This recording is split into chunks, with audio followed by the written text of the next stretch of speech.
One legend exits the pool while another dives in. A close call for Canada in wheelchair rugby. And we feature one of Canada's rising Paralympic stars, Renee Foessel. Welcome to Day 9 of ParaBrazil 16. The gruesome twosome is back. I'm Wade Stevenson, and the gentleman beside me with the perfectly coiffed hair is Kurt McGilvery. Kurt, big day in the pool for Canada. Oh yeah, Wade, huge day. One might even say a massive day, because the legendary Benoit Huot is looking to take home a medal in his last ever race. That's right, all eyes were on the pool once again, but enough of us talking about it. How about we show some highlights, Kurt? Let's roll them. Huot, swimming out of lane 6, comes in confident after finishing second overall in his qualifying heat. He got off to a quick start, and that would carry him through until the end. It is going to be a world record by a most substantial margin. Rivard, as if this were a training swim, and he had everything left in the tank, touches in a mammoth world record time, 3:57.71 ahead of Dubrov, and Benoit Huot with an historic 20th Paralympic Games medal. At the ripe age of 32, out of this Huot world. records the fastest 400-meter freestyle swim of his career. In his 5th and final Paralympics, the Quebec native tallies his 20th medal and is only the 4th Canadian ever to hit the 20-medal mark. While Huot is on his way out of the competitive world, Aurelie Rivard is establishing herself as the new face of Canadian Paralympic swimming. The Saint-Jean-sur-Richelieu Quebec native has 3 medals, 2 gold and 1 silver so far in these games, and last night she was competing in the women's 400-meter freestyle final, looking for a gold medal hat trick. Did she get it? Let's find out. Rivard in lane 4, looking for her 4th overall medal in Rio, and the 20-year-old gets off to a great start and doesn't look back. In fact, her only competition in this race would be the yellow world record line.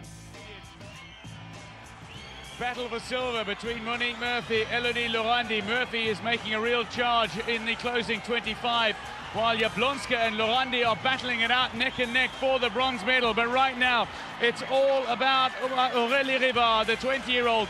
Gold in the 50, gold in the 100, gold in the 400 free in world record time. The battle for silver, though, continues. It's going to be Murphy of Australia ahead of Laurandi. Well, there it is, Rivard's 3rd gold medal of the games as she continues to dominate in the pool. With 5 career medals now, here is a look at where Aurelie Rivard stacks up amongst all-time Canadian Paralympians. Michael Edgson and this year's chef de mission Chantal Petitclerc, along with Timothy McIsaac, have the most all-time medals with 21. And there is Aurelie Rivard coming in with 5, but her Paralympic journey is only just beginning. We now head live to our very own Kyle Stripesy Morrison with more on last night's swimming. Canada witnessed more greatness in the pool last night here at the Olympic Aquatic Stadium in Rio de Janeiro. Paraswimming legend Benoit Huot captured his 20th career Paralympic medal, a bronze in the men's S10 400-meter freestyle, and legend in the making, Aurelie Rivard captured gold, smashing the world record in the women's S10 400-meter freestyle. Rivard looks to continue her winning ways tonight in the 4x100 medley relay. For Centennial TV, I'm Kyle Morrison, reporting from Rio de Janeiro. The sport of wheelchair rugby has grown immensely since the London Games in 2012, where it was essentially a 3-horse race between the Canadians, the Americans, and the Aussies. This time around, there are at least 5 nations that could take the gold: Japan, Australia, Great Britain, US, and Canada. Canada takes on one of those favorites in Great Britain in their 2nd game of Group A round-robin action. And boy, did these 2 teams put on a show.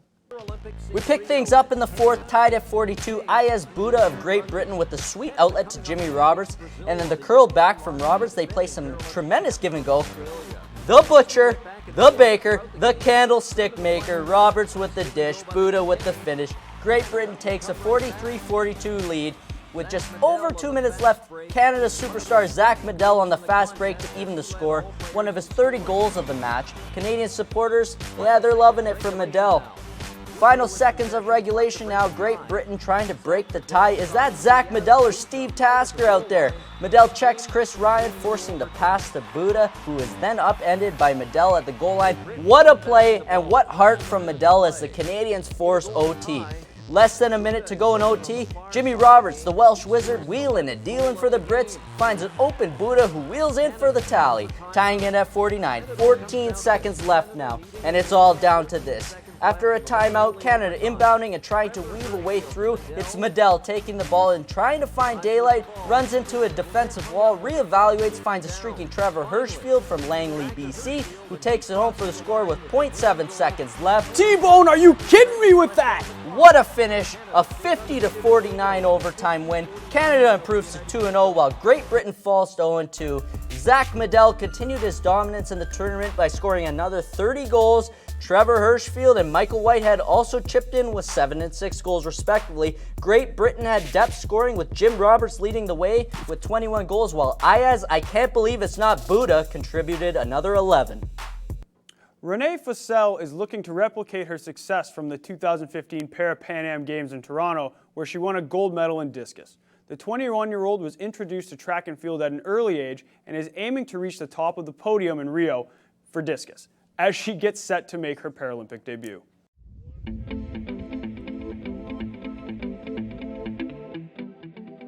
Hello, my name is Renee Pasala, and I am a Canadian discus thrower for the Paralympic team.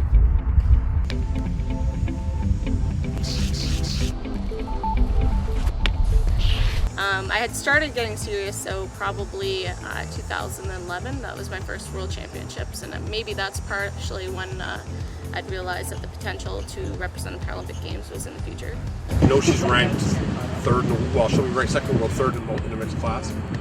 There's like 5 girls that are all within a half a meter, so it can be anyone win gold, anyone win bronze, anyone finish fifth. So I wanted to enjoy the experience and learn if she doesn't have success, if she does have success. The one thing with Ken is no matter what, the same as Will, he's got my back. We've butt heads a couple times, but it's always because no matter what, he wants me to do well, as much as I don't know it's good in the present tense. And he's always been there for me in sport and pushing me towards what the right decision is. I look at him as a figure that's not only my coach, but as a friend or even a father figure sort of thing. And he's always going to be in my life outside of sport. And I don't know, the bond that you have with a coach is unbelievable. I couldn't even describe it. So recently this year, it's kind of been a transition from doing stand throws over to spinning, and spinning is absolutely different in comparison technically because you have to have so many more different aspects within the turn. This transition's been a hard one for me, and I've been struggling a bit with it. I hopped. Yep. You're not turning your ankle. At least I stopped. Yep. Just turn your ankle. That's when you hop. Yeah.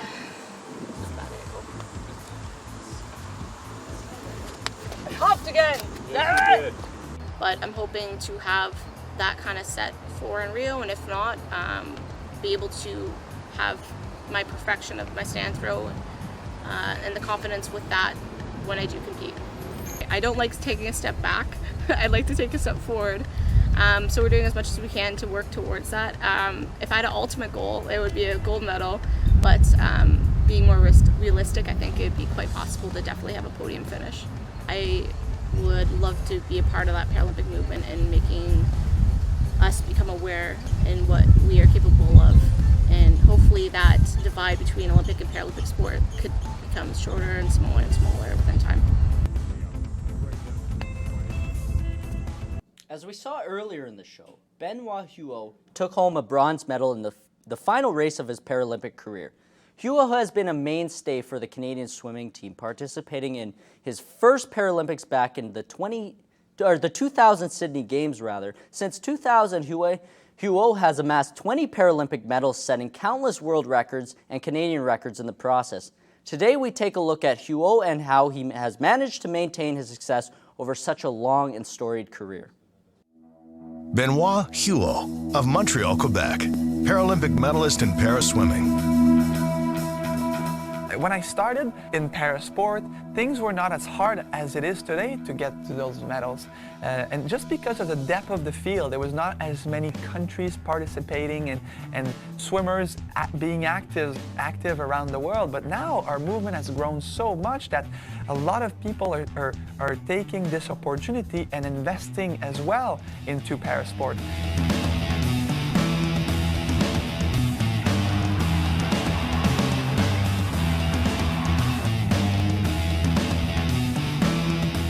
one of the things that really made me grown as well as an athlete and an individual was when one athlete from Brazil came on the scene in para-swimming in 2006 and broke all my world records within a few months. And I can tell you that that day that it happened, I wasn't the happiest guy out there. With the coming of Andre from Brazil, he really, not only myself, but brought our category, our sport to another level because we wanted to try to chase him and be as good as him.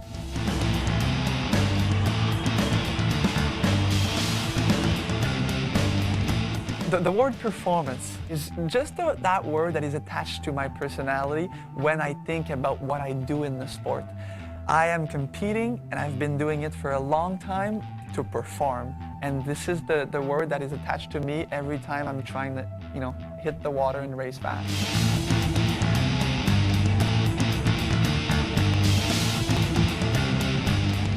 To be an high-performance athlete, an elite athlete, it's a lot of investment, a lot of work. I train every day to try to be the best I can be. Obviously, we spend 4 hours in the pool on average a day, twice a day. So 2 in the morning, 2 hours in the morning, 2 hours in the afternoon. To be an elite athlete is 24 hours a day, 7 days a week, and 360 days a year. But it's important to have a balanced life and have fun while doing it.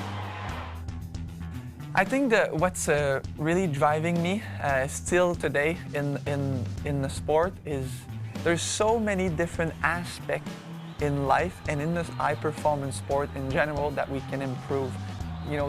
I just enjoy being able to still have fun in my sport and enjoy it and get better every day. So this is what I'm looking for.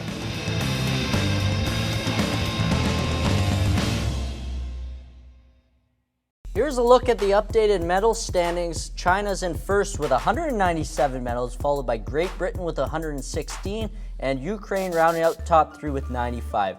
Canada's in 13th with 24 overall medals. They got a tough road ahead of them if they want to crack the top 10, Kurt. Yeah, they may not be able to crack the top 10, but they set a goal of 30 medals before these things. That's the benchmark they want to reach, and they have a very good shot at reaching that. Now that's a positive outlook. Well, I am a positive person. I'm an Optimus Prime, not a Negatron, that's for sure. Well, Wade, that wraps up our Day 9 coverage, and once again, we see Canadians getting more medals as the games wind down. Yeah, it's great to see, and the Canadian Paralympic Committee has to be proud for the future of Paralympic sport in Canada after these games. Oh, I would say the future is looking pretty bright. Bright like a diamond, Kurt. You got that right. I want to send out a big thank you to all of our loyal followers for continuing to watch ParaBrazil 16. This has been Day 9 coverage. I'm Kurt. I'm Wade. Gruesome twosome, out.